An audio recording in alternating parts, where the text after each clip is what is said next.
Em nosso estudo de hoje, a lição 49 do livro Palavras da Vida Eterna, Caridade e Riqueza. Pois somos a feitura dele, criados em Jesus Cristo para boas obras. Palavras de Paulo na carta aos Efésios, capítulo 2, versículo 10. Se acreditas que apenas o ouro é base correntia da caridade, lembra-te de Jesus que enriqueceu a terra sem possuir uma pedra onde repousar a cabeça. Descerrando o próprio coração, ei-lo a espalhar os bens inacessíveis do Espírito. Fez luzir a estrela da humildade à frente dos poderosos, acentuou a alegria nas bodas singelas de Caná, ensinou aos discípulos a verdade sem afetação, deu assistência aos enfermos, forneceu coragem aos desalentados, ministrou consolação aos aflitos, imprimiu visão nova aos olhos de Madalena, acendeu súbita claridade no âmbito de Zaqueu, envolveu em compassivo entendimento a incompreensão de Judas, cercou de bondade o esmorecimento de Simão Pedro, endereçou bênçãos de compaixão à turba desenfreada aos pés da cruz, brindou o mundo com o esquecimento do mal, retomando-lhe o convívio depois do túmulo. Recorda, pois, que também podes contribuir das riquezas que fluem de ti próprio, cuja aquisição é inacessível à moeda comum. Oferece aprovação e estímulo ao bem, apoio e conforto à dor, estende ternura e simpatia, concurso e fraternidade, espalha compreensão e esperança entre aqueles com quem convives e recebe com gentileza e bondade aqueles que te procuram. Não aguardes sobras na bolsa para atender aos planos da caridade. Lembra-te de que o amor é inesgotável na fonte do coração e de que Jesus ainda hoje, com Deus e com o amor, vem multiplicando dia a dia os eternos tesouros da humanidade.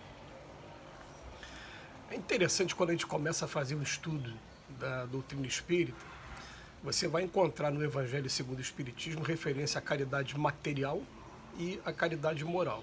Caridade material, pelo próprio nome, todo mundo já sabe o que é. Ela vai depender sempre das moedas, dos recursos materiais que a gente tem aqui na Terra. Mas é digno de nota que quando a gente vai no Livro dos Espíritos e tem uma pergunta a fazer, como é que a caridade segundo entendia Jesus? Em momento algum se faz referência à caridade material. Ele vem falar como? 3 situações, né? É benevolência para com todos, perdão das ofensas e indulgência com a imperfeição alheia. Os 3 são caridades morais, não são caridades materiais. E perguntado algumas vezes para os espíritos, né, como é que fica a questão da caridade material, eles explicaram assim, que naturalmente que a gente saindo do simples e ignorante, materializado ainda, muito voltado para a matéria ainda, é natural que os primeiros passos, né, você está engatinhando ainda, fazendo a comparação com o bebê, os primeiros passos vão ser através da caridade material. E que, na verdade, aquela pessoa que ela está fazendo a sua doação, né, e muitas das vezes, a grande maioria das vezes, né, iniciantes são assim, né, eles fazem a doação sem participar diretamente do processo. Apenas pegam o recurso financeiro e depositam na mão de alguém de confiança, acreditando que aquela pessoa vai utilizar o recurso da melhor maneira possível, né, não vai usar de maneira equivocada, e a partir dali começa ali, vai usar aquele recurso. Os espíritos dizem para a gente que isso está sendo o início, está engatinhando, e que a grande maioria das vezes, embora a gente saiba que no mundo material igual ao nosso, a gente precisa de recursos materiais para sobreviver, tudo bem. Mas quem está sendo o maior beneficiado acaba sendo nós que doamos, porque a gente está começando a abrir o coração para sentir, né, a necessidade do próximo. Por isso que a gente até recomenda, né, que quando for partir para a caridade material, quando a gente quer, a gente consegue tempo. 5 minutos, 10 minutos, vai pessoalmente, porque nada vai substituir o olho no olho. Você conhecer a situação mesmo real das pessoas que você está ajudando, nada vai substituir. Então, né, nesse ponto a gente foi até agraciado aqui, porque antes da gente ter a nossa obra social, antes até mesmo de frequentar a religião, a gente ia numa instituição que a instituição, cada mês ela tinha uma necessidade diferente. Então todo mês a gente ligava, está precisando de quê esse mês? Ah, está precisando de material de medicina, fralda geriátrica. No mês seguinte, o que está precisando agora? Agora está precisando de grãos, de arroz, de farinha para fazer comida.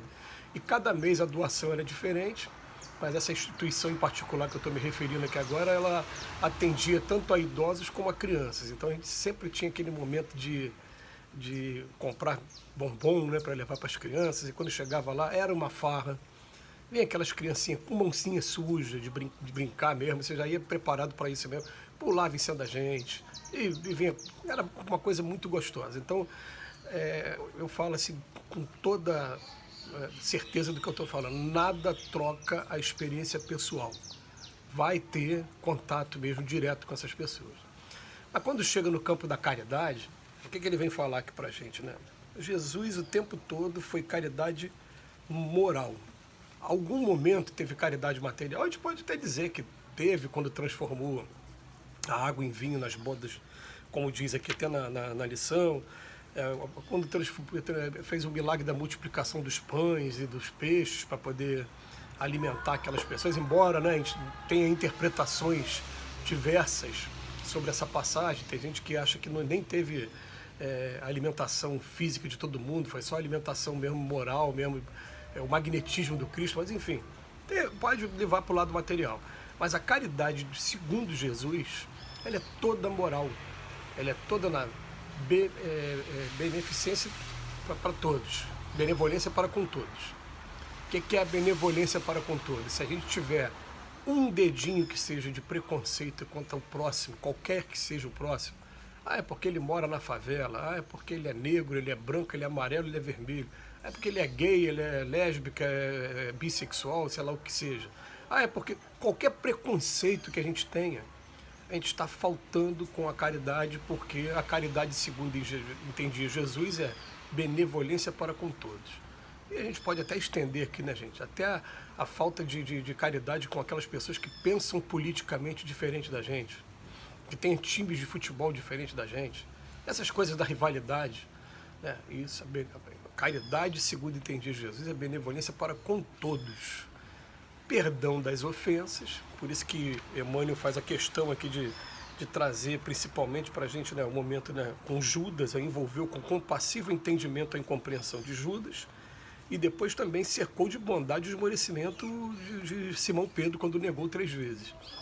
Está pegando aqui dois momentos aqui que seria de perdão, embora a gente tenha até assim aquela dúvida de falar sobre perdão em relação a Jesus, porque uma vez foi perguntado para o Gandhi, né, quantas vezes ele perdoou, ele falou, para perdoar eu tenho que ter ficado magoado. Se ele nem chegou a ficar magoado, não teve perdão, né? O espírito chega ao ponto de ter tanto esse amor, né, natural, que não chega ao ponto de ficar magoado. Mas vamos utilizar esses 2 exemplos aqui como perdão e o restante todo como indulgência. Você se colocar no lugar das pessoas e entender a etapa que ela está vivendo, a etapa evolutiva. Que aí ele entra aqui, ó, no caso de Zaqueu, que era um cobrador de imposto, no caso da Madalena, ainda envolvida pela sensualidade, como muitos de nós ainda, em pleno século XXI, ainda passa por essa prova, e ela estava ali recebendo essa caridade maior de Jesus. Então, quando vai falar de caridade e riqueza, a mensagem que tem aqui hoje, ele vem falar para a gente, não vamos esperar de forma alguma ter sobras para iniciar esse trabalho, sobras materiais para poder iniciar um trabalho de caridade. Quer iniciar um trabalho de caridade? Escolham aquilo que vocês quiserem, né? Escolham visitar um asilo, escolham visitar um hospital, escolham visitar um lugar onde tenha crianças órfãs. Quando a gente começa dessa maneira, porque a gente vai entender como é que é a nossa sociedade, vai entender que tem muita gente passando por muita dificuldade. Mas ali você vai conseguir conquistar alguns recursos que depois vão fazer com que você venha para sua casa e você comece a olhar diferente aquele parente difícil, aquela pessoa mais complicada. Todos eles, a gente começa a desenvolver essas sementes do amor até chegar a um ponto que a gente não vai ter mais preconceito com ninguém, vai respeitar todo mundo do jeito que é e vai procurar fazer o nosso papel em qualquer lugar. Então ele bota, lembra-te de que o amor é inesgotável na fonte do coração e que Jesus ainda hoje, o tempo todo, com Deus e com o amor, vem multiplicando dia a dia os eternos tesouros da humanidade, sabe? Porque Jesus jamais parou de trabalhar e trabalha incessantemente até hoje com esse amor, distribuindo essa mesma caridade, segundo entendi, está lá no Livro dos Espíritos. Jesus nos abençoe hoje e sempre.